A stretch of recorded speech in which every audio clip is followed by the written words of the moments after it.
মুহাম্মাদুর রাসূলুল্লাহ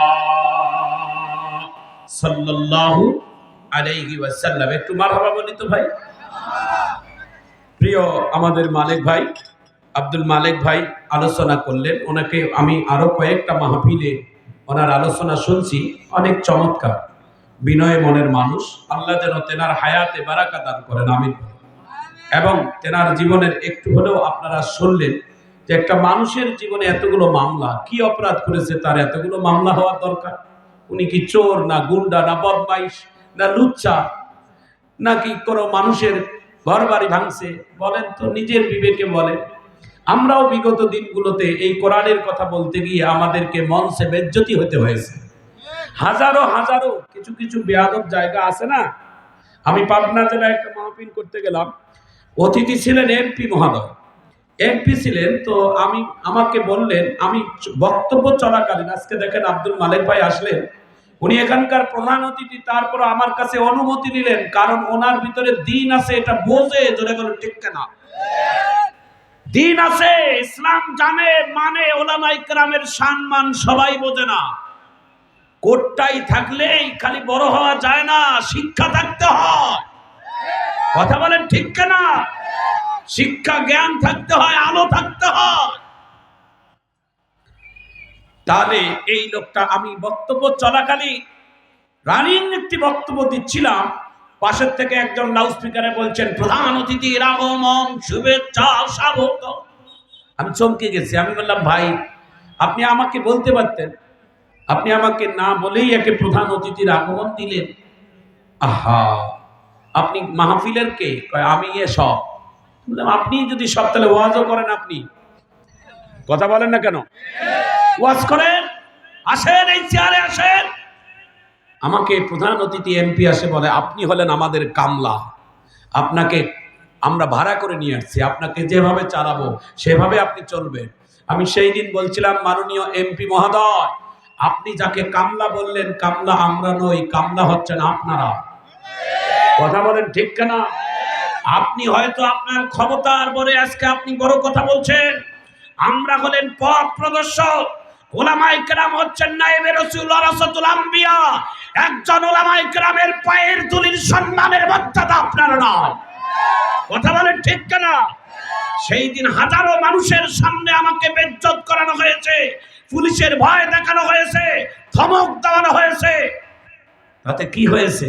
আমি প্রস্তুত ছিলাম যে আপনার ধমক, আপনার পুলিশের ভয়, হয়তো গ্রেফতার করাবেন, হয়তো জেলখানায় খাটাবেন, হয়তো আপনি আমাকে হয়রানি করাবেন, এর থেকে বেশি কিছু করতে পারবেন না। মাঠে যখন নেমেছি, কোরআনের কথা যখন মাঠে ময়দানে বলবো, প্রস্তুত নিয়ে আসছি। প্রত্যেকটা মাহফিলে যাওয়ার আগে পরিবারের কাছ থেকে আমরা বিদায় নিয়ে আসি, হয়তো আর ফিরে আসবো না, এটাই আমাদের জীবনের শেষ দেখা। কোরআনের ময়দানেতে এইভাবেই বাহির হতে হয়। কথা বলেন ঠিক কিনা? প্রিয় ভাইয়ারা, আমরা ভয় পাই না, ভয় আমাদের নাই, ভয় হলে আপনাদের। বাংলায় একটা কথা আছে, চোরের মন পুলিশ পুলিশ। চুরি করলে, চোর দেখলে, পুলিশ দেখলেই ভয় লাগে। ওলামায়ে কেরাম, এই বিগত 16টা বৎসরের নির্যাতন কি কম ছিল বলেন? বুকে হাত দিয়ে বলেন।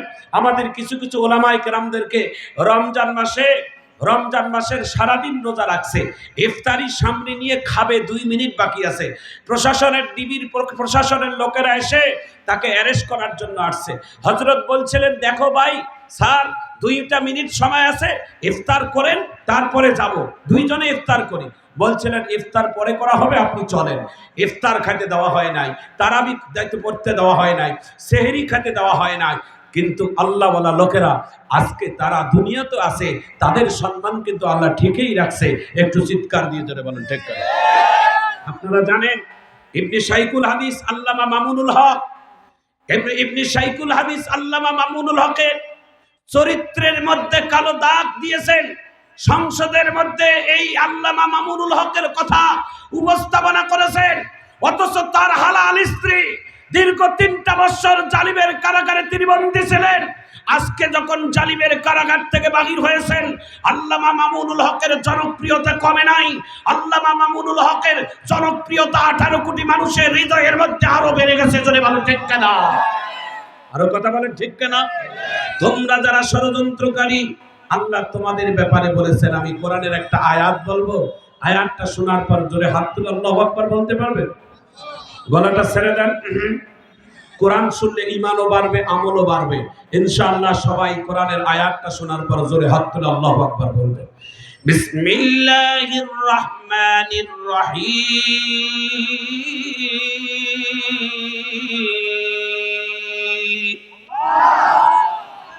ঈমান কেন যেন দুর্বল দুর্বল আপনাদের সব, তো যুবক মানুষ। বক্সটা একটু মিষ্টি কর, একটু হালকা, সবাই জোরে দিবেন ইনশাআল্লাহ বলে। আল্লাহু আকবার বলতে কি অসুবিধা আছে? যুব সমাজ, কলিজার টুকরো যুবক ভাইয়েরা, কষ্ট হবে। মৃত্যুর সময় যেন আল্লাহর নাম নিয়েই যেন মরণ হয়। আমিন বলেন।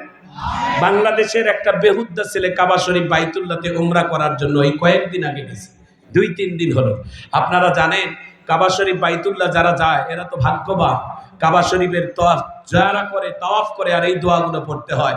রব্বানা আতিনা ফিদ দুনিয়া হাসানা ওয়া ফিল আখিরাতি হাসানা ওয়া কিনা আযাবান নার, রব্বানা যালামনা আনফুসানা, এগুলো দোয়া পড়তে হয়। সুবহানাল্লাহ, আলহামদুলিল্লাহ, লা ইলাহা ইল্লাল্লাহ, আল্লাহু আকবার, এগুলো দোয়া পড়তে হয়। আর এই বেটা কাবা শরীফের মধ্যে যায় দোয়া করতেছে, জয় বাংলা, জয় বঙ্গবন্ধু। জোরে কর। এটা কি কালেমা নাকি? এটা কোনো দোয়া? এটা ৬৬৬৬টা আয়াতের মধ্যে এই জয় বাংলা, জয় বঙ্গবন্ধুর কথা আছে? কথা বলে। যদি থাকে বলেন, আমিও সেই তাসবিহটা পড়ব। আছে? হ্যাঁ। বিগত দিনগুলোতে আমাদের মুসলমানদেরকে নারায়ে তাকবীর আল্লাহু আকবার যদি মাহফিলে দিতাম, অনেক পুলিশের কর্মকর্তারা তারা বলেছে, এই পুলিশের বড় বড় অফিসারেরাও বলেছে এটা নাকি জামাতের তাকবীর। কথা কন ঠিক কেন?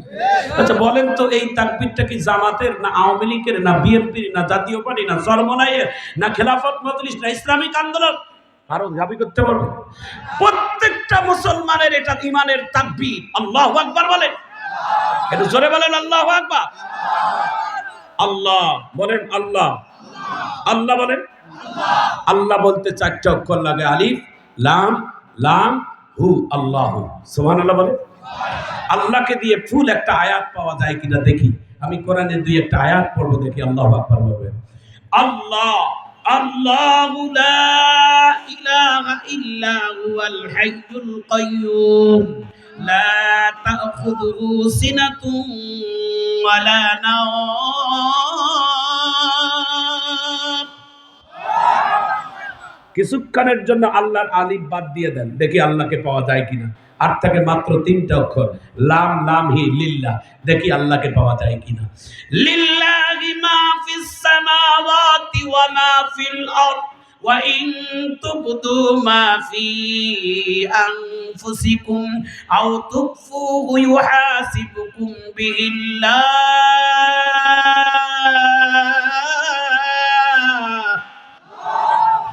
জোরে দেন ভাই, যদি দিক থেকে।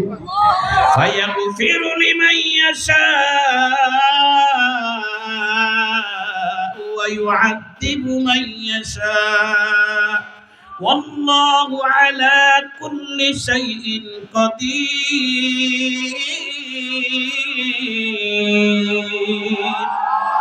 এ বাণী সকলের নয় শুধু মুমিনের, এ বাণী সকলের নয় শুধু মুমিনের, যারাই চলবে মেনে ফল পাবে কোরআনের।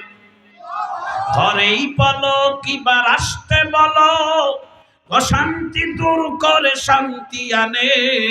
সমাধান চাও যদি জীবনে মরণে, ফিরে যাও খুঁজে নাও চোখ রাখো কোরআনে। কোরআনের সাথে থাকবেন তো ইনশাআল্লাহ? কারা কারা থাকবেন না হাত তুলে দেখা। পাগলা তিতা মেটা বুঝে না, পাগলার জিলাপি দিও না। পাগলা হইয়েন না, আবেগে না বিবেকে ওয়াজ শুনতে হবে। মারহাবা কর। গতকালকে একটা মাহফিলে বললাম, কে কে জাহান্নামে যাবেন হাত তোলেন তো দেখি। 2-4 জন মুরব্বিকে আল্লাহু আকবার। আমি বললাম, চাচা জাহান্নামে যাবেন? কয় না। তা হাত তুললেন? কয় তখনই হাত থামায়, কয় আমি বুঝতে পারি না। বুঝবেন বাবা, না বুঝে কোয়াজ শোনা যাবে না। কোরআনের পক্ষে কারা কারা থাকবে একটু হাত তুলে আল্লাহর নামে স্লোগান দিয়ে আল্লাহু আকবার বলেন। জোরে আল্লাহু আকবার বলতে কি লজ্জা হয় আপনাদের? জোরে আল্লাহু আকবার বলেন, জোরে আল্লাহু আকবার বলেন। আমিন কর। মুসলমানদের এটাই হলো সবথেকে বড় হাতিয়ার। কথা কর। নাস্তিকেরা এটা সহ্য করতে পারে না, আল্লাহু আকবারের তাকবীরটা সহ্য করতে পারে না। আল্লাহু আকবার পড়লে তারা ভয় পায়। কথা কন ঠিক কেন? মুসলমানের এটা সবথেকে বড় হাতিয়ার। একটু জোরে কর আল্লাহু আকবার। এক যুদ্ধের ময়দানে একজন ইহুদির পক্ষ থেকে দালাল, ইহুদিদের দালাল যার নাম ছিলেন আমর, পাহাড়ের চূড়ায় দাঁড়িয়ে বলে, মুসলমান সৈনিকেরা, কারো যদি ক্ষমতা থাকে আমি আমরের সাথে যুদ্ধ করার জন্য আসতে পারো। একজন সাহাবীর কানের মধ্যে স্পষ্ট হয়, সেই সাহাবীটার নাম হচ্ছেন হযরতে আলী। মারহাবা কর। আওয়াজ তুলে বলেন, আলীর ঈমানের শক্তি কম না বেশি? জোরে কর। আলীকে বলা হয় বা কাফেরদের আতঙ্ক। সুবহানাল্লাহ। আলীর কানে স্পষ্ট হয়। আলী ডাক দিয়ে বলে, ইয়া রাসূলুল্লাহ, অনুমতি দেন। কেন? কয় যুদ্ধ করতে যাব। কোথায়? কয় এই আমরের সাথে। আল্লাহ রাসূল টেস্ট করতেছে আলীকে। এই আলী, তুমি জানো আমরের সাথে যুদ্ধ করবা? তোমার মতো 100 জন আলীকে তিনি একলাই মোকাবেলা করার সক্ষম রাখে। আল্লাহর নবীর সাহাবী হযরত আলী ডাক দিয়ে বলে, ইয়া রাসূলুল্লাহ, আমি তো সৈনিক গণবো না যে তার শরীরে কত শক্তি। সে ইহুদি আর আমি হচ্ছেন মুসলিম, আর আমি যার কাছে দোয়া নিচ্ছি তিনি হচ্ছেন রহমাতুল লিল। সুবহানাল্লাহ বলবেন না? একটু জোরে বলবেন না? আমার নবীর দোয়া যদি কারো মধ্যে থাকে, আমার রাসূলের দোয়া যদি কারো মধ্যে থাকে, দুনিয়ার সব শক্তি এক হলেও আমার রাসূলের ওই সাহাবীর সাথে আর কেউ পায়। সুবহানাল্লাহ বলে। আমার নবীর সাহাবী হযরত আলী রাদিয়াল্লাহু তাআলা নবীজির কাছ থেকে দোয়া নিয়ে চলে গেলেন তরবারি নিয়ে ইহুদির সামনে, আমরের সামনে। আমরের একেবারে নিচের মধ্যে পড়ে গেলেন হযরতে আলী। ডাক দিয়ে বলে, আমর রে, তুই যে এত বড় চিল্লাচিল্লি করলি, তোর জন্য মোকাবেলা করার জন্য আমি আসলাম। আমর ডাক দিয়ে বলে, তুই আমার সাথে যুদ্ধ করবি? বলে হ্যাঁ। বলে তরবারি কে আগে চালাবে? হযরত আলী জবাব দেয়, মুসলমান কোনদিন আগে তরবারি চালায় না, মুসলমান পজিশন থেকে জবাব দেয়। জোরে বলুন ঠিক কিনা? মুসলমান কোনদিন আগে মারে না, মুসলমান প্রতিপক্ষকে জবাব দেয়, আত্মরক্ষার জন্য জবাব দেয়। একটু চিৎকার দিয়ে জোরে বলুন ঠিক কিনা?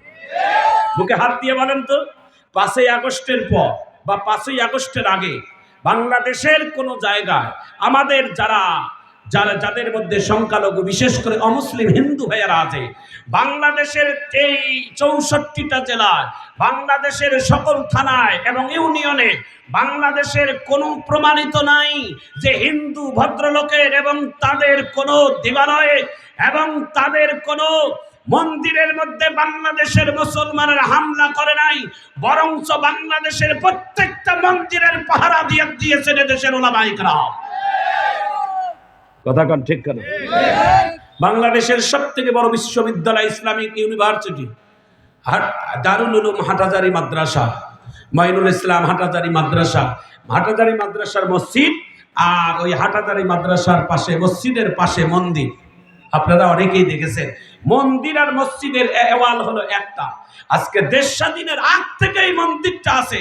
আজ পর্যন্ত এই মন্দিরের যারা দায়িত্বশীল কোনোদিন বলতে পারবে না যে হাটহাজারীর কোনো ছাত্ররা তাদের কোনো ইবাদতে, তাদের ধর্মের অনুষ্ঠানে কোনো ব্যাঘাত ঘটাইছে। আল্লাহু আকবার। কোনোদিন বলতে পারবে না। এটা সাংবাদিকেরা, কিছু অপপ্রচারকারীরা আমাদের দেশ নিয়ে তারা অপপ্রচার করে। ইন্ডিয়ার নাস্তিকেরা, জোরে বলুন ঠিক কেন? আমি দেশ স্বাধীনের কয়েকদিন পরে ইন্ডিয়ায় 22 দিন সফরে ছিলাম, বিভিন্ন মাহফিলের বিভিন্ন জায়গায়। তো আমাদের এক হিন্দু ভদ্রলোক আমাকে দেখিয়ে বলে, দেখেন হযরত, আপনাদের দেশের মুসলমানেরা কত নির্যাতন করে আমার মুসলমান হিন্দুদের উপর। আমি বললাম, কি দেখান তো? দেখছি মন্দিরের মধ্যে আগুন জ্বলতেছে। আমি বললাম এটা কোন জেলার কোন থানার বলেন তো? আমি বাংলাদেশের প্রত্যেকটা জেলা থানা আমার জানা আছে, আপনি প্রমাণ করেন, আমি এখন এখান থেকে টেলিফোন করব, আমার অনেক নাম্বার আছে, আপনি বলেন কোন জেলা কোন থানা কোথাকার ঘটনা। যে আগুন দেখতেছেন মন্দিরের মধ্যে, যে আগুন পোড়া দেখতেছেন, এটা কোনো মুসলমানের কাজ হতে পারে না। এটা হিন্দু নাস্তিকেরাই তারা ষড়যন্ত্র করে মুসলমানকে জড়াইতে চায়, কলঙ্কিত করতে চায়। জোরে বলুন ঠিক কিনা? মুসলমান কোনোদিন এই কাজ করতে পারে না। আমার রাসূল এই শিক্ষা আর আদর্শ কোনোদিন দেয়নি। আমাদেরকে আদর্শের শিক্ষা দিয়েছেন, সকল ধর্মের মানুষদের সাথে তোমরা ভালো আচরণ করো। কথা কন ঠিক কেন? আমার নবী কি এই আদেশ করছেন যে অমুসলিম দেখলেই তার উপর হামলা চালাও? বলেন বলেন বলেন, এই আদেশ দিয়েছেন? সংখ্যালঘুরা হচ্ছেন আমাদের আমানত। যারা সংখ্যালঘু এদেশের, তারা হচ্ছেন আমাদের আমানত। তাদেরকে বুকে আগলাই রাখাই হচ্ছেন ইমানদার লোকের ইমানই দায়িত্ব। কথা কন ঠিক কেনা? কোনদিন কোন মুসলিমের উপর খারাপ দৃষ্টি দিবেন না, খারাপ আচরণ দিবেন না, তাদের উপর ভালো দৃষ্টি দিবেন। আল্লাহ রাসূল এটা আদেশ করেছেন। আমিন। 40 জন বড় বড় খ্রিস্টান ক্যাথলিক আমার নবীর দেশ দেখার জন্য এসেছেন। নবীর সাহাবীরা বললেন, ইয়া রাসূলুল্লাহ, খ্রিস্টান বড় বড় ইহুদিরা আপনার সাথে কথা বলতে চায়। আল্লাহ রাসূল বলে, আগে তাদেরকে মেহমানদারি করো। সুবহানাল্লাহ। সাহাবীরা বললেন, কোথায় বসাবো? আল্লাহ রাসূল বলছেন, তোমরাই সিদ্ধান্ত নাও কোন জায়গায় বসাইলে ভালো হয়। একদল সাহাবী বলে, উহুদের পাশে ছায়ার জায়গা আছে, সেখানে একটা ভালো জায়গা হচ্ছে, বসার ব্যবস্থা করা যায়। আল্লাহ রাসূল বলে, না, ইহুদি মেহমানদেরকে এমন খারাপ জায়গা দেওয়া যাবে না, এর থেকে ভালো জায়গায় নির্ধারণ করো। আর একদল সাহাবী বলে, মদিনার পাশে আজওয়া খেজুরের বাগান, সেখানে ব্যবস্থা করা হোক। আল্লাহ রাসূল বলে, এর থেকে ভালো উত্তম জায়গা খোঁজো। আল্লাহর নবী বললেন, মসজিদে নববীর মাঝখানে তাদের মধ্যে একটা সুন্দর জায়গায় বসার ব্যবস্থা করো, আর ভালো খাবারের ইন্তজাম করো। আমি রাহমাতুল লিল আলামিন তারপরে তার সাথে দেখা করব। সুবহানাল্লাহ, জোরে বলবেন না? আল্লাহর নবী ইহুদিদের মাঝে আসলেন। 40 জন খ্রিস্টান ইহুদি ক্যাথলিক তাদের মাঝখানে বসলেন। রাহমাতুল লিল আলামিনকে কিছু কথা বলবে। আমার নবী যখন তাদের মাঝখানে বসেছে, সমস্ত ইহুদিরা আমার নবীর চেহারা দেখে আর আকাশের চন্দ্র তারকার দিকে তাকায়। আল্লাহ রাসূল ডাক দিয়ে বলে, এর জন্য তোমরা এসেছো, আর কি বা কথা বলবা এখন দেখি, তোমরা আমাদের দিকে তাকাও, আকাশের দিকে তাকাও। সমস্ত খ্রিস্টানেরা ডাক দিয়ে বলে, ইয়া রাসূলুল্লাহ, নাম শুনেছি, জীবনও দেখি নাই, এত সুন্দর মায়াবী চেহারা দেখে আমরা মুগ্ধ হয়ে গেলাম, আর দেরি না করে আমরা কালেমা পড়ে মুসলমান হতে চাই। সুবহানাল্লাহ, একটু জোরে বলেন। একজন রাস্তার পথিক রাস্তা হারিয়ে ফেলছেন মসজিদে নববীর ভিতরে। আল্লাহ রাসূল তাকে হাত ধরে নিয়ে আসছেন তার নিজের ঘরে। আল্লাহ রাসূল নিজের ঘরের মধ্যে মেহমানখানায় তাকে জায়গা ব্যবস্থা করে দিয়েছেন। রাত্রের বেলায় জরুরত জায়গায় ঠিকভাবে বুঝতে পারে নাই, রাসূলের ঘরের মধ্যেই তিনি নাপাক কাজ করে ফেলছেন, পেশাব পায়খানা করে ফেলছেন। রাত্রে বেলায় ফজরের আগেই ভয়ে সেই ইহুদি পালিয়ে গেছেন। আল্লাহ রাসূল সকালবেলা ইহুদির বিছনা নাপাক হয়েছে, নিজের হাতে পরিষ্কার করে দিচ্ছেন। সুবহানাল্লাহ, একটু জোরে বলা যাবে না? একটু সুবহানাল্লাহ জোরে বলা যাবে না? একজন প্রতীকের নাপাকি ব্যবস্থা পরিষ্কার করে দিচ্ছেন রাহমাতুল লিল আলামিনের নিজের হাতে। কত বড় বিশ্ব নবী তিনি, কত বড় রহমত তিনি, কত বড় রাহমাতুল লিল আলামিন তিনি। ইহুদি দেখতে আসছে যে দেখি তো কি অবস্থা, আমার বিছনা বালিশ কি করতেছে। ইহুদি দৌড় থেকে পর্দার আড়াল থেকে দেখে রাহমাতুল লিল আলামিন তার নিজের হাতে ওই ইহুদির ময়লাগুলো পরিষ্কার করে, আর বলে, না জানি আমার মেহমানের রাতের কত কষ্ট হয়েছে। একটু চিৎকার দিয়ে জোরে কোন আল্লাহু আকবার। ইহুদিকে দেখে ফেলছে আল্লাহ রাসূল। আল্লাহর নবী ডাক দিয়ে বলে, ভাই তুমি ক্ষমা করে দিও, তোমার খোঁজ খবর ঠিকভাবে নিতে পারি নাই, তোমার না জানি কত কষ্ট হয়েছে।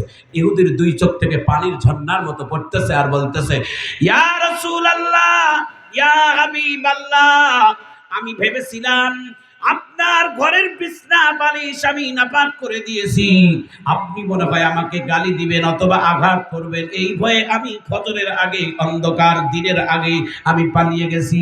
আমি লুকিয়ে দেখতেছি যে কি জানি করে, আমি দেখতে এসে দেখি আপনার আলাদা পরিবর্তন। বলে, কেন? বরঞ্চ আপনি আমার অনুভূতিতে আঘাত এনে আপনি আপনাকে নিজেকে কত কষ্ট দিয়েছেন।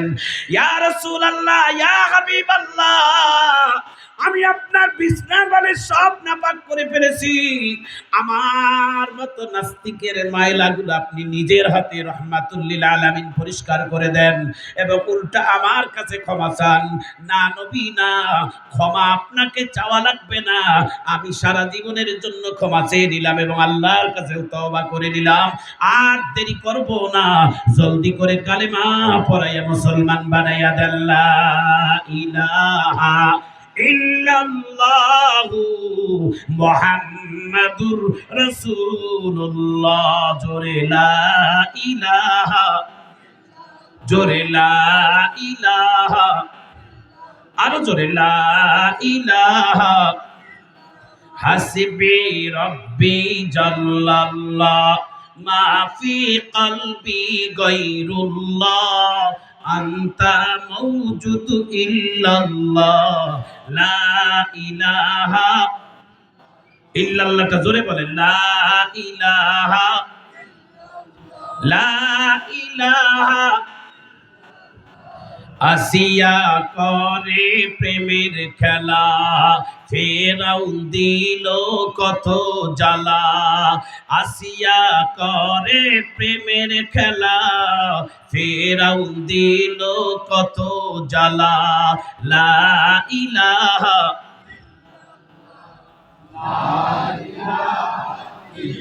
লা ইলাহা ইল্লাল্লাহু মুহাম্মাদুর রাসূলুল্লাহ সাল্লাল্লাহু আলাইহি ওয়াসাল্লাম। একটু চিৎকার দিয়ে জোরে বলা যায় না আল্লাহু আকবার? জোরে বলেন, জোরে বলেন আল্লাহু আকবার। ইসলাম শান্তির ধর্ম না অশান্তির ধর্ম? ইসলাম কি জঙ্গি হতে পারে? আজকে গোটা পৃথিবী প্রমাণিত আল্লাহ তাআলা করে দিয়েছেন। আল্লাহ বলেন, আজকে দেখেন ধৈর্যের সবর আল্লাহ তাআলা গোটা বিশ্বকে প্রমাণিত করেছেন। ইতিপূর্বে আমাদেরকে যাদেরকে জঙ্গি বলা হয়েছে, মাদ্রাসার হুজুরদেরকে বলা হয়েছে জঙ্গিদের কারখানা। কথা বলেন ঠিক কিনা? আপনারা স্পষ্ট খবর জানেন, বিগত গভর্নমেন্টের সময়, তত্ত্বাবধায়ক সরকারের সময় এই ঘটনাটা ঘটছিলেন ঢাকা বসুন্ধরা মাদ্রাসা। আল্লাহু আকবার বলেন। ঢাকা বসুন্ধরা মাদ্রাসায় বাংলাদেশের একটা অন্যতম দ্বীনি মার্কাজ, দ্বীনি প্রতিষ্ঠান, যে বসুন্ধরার ছাত্রদের আকীদার দিকে তাকাইলে নবীর কথা খেয়াল মনে হয়। সুবহানাল্লাহ বলবেন না?